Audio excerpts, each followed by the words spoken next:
Hi everyone. I'm going to show a video and then we're going to talk about it. That's it. Good weight. Touch. Good. Sit. Good. Drop. Nice.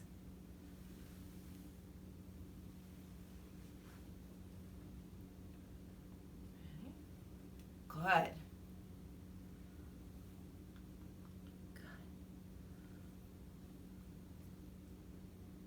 Drop. Good. Yeah. So why am I showing those? Okay, so first of all, one of those shows me asking Dawson to go from a sit to a release of coming and touching my hand.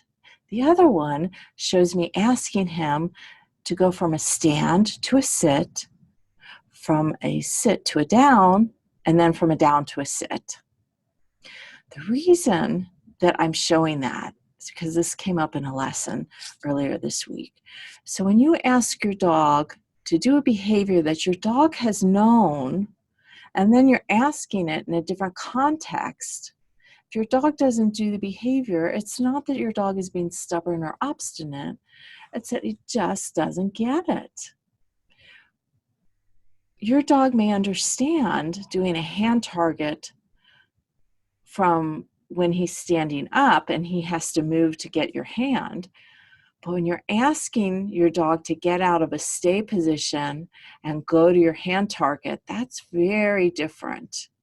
So if your dog starts to mess up, in other words, your dog just looks at you like, huh? It's really because your dog doesn't get it. So how can you help your dog? You can help by making that very clear. You can go back to teaching the hand target from the very beginning, this time from the new position. So if you're wanting your dog to understand that when he's sitting, hand target means the same thing, then you start again with your hand very close to his nose, teaching that. With success, you can move your hand further away and further away before you can build it into a good release cue. Same thing when you're asking your dog to go from a stand to a sit or from a down to a sit. Those are very different behaviors. You'll notice that I used a verbal cue when I asked Dawson to sit when he was standing, but when he was down, I went like this. Whoop, can you see my hand? I found that it was easier for him. So when I taught him to go from a down to a sit, I taught that from the very beginning. I used a lure in the beginning.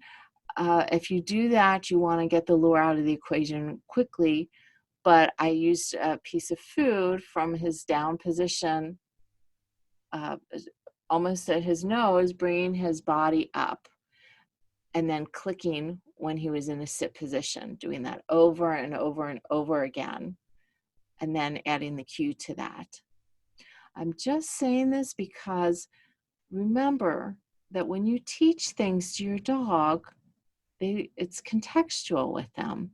If they're not getting it, we need to make it easier for them to understand.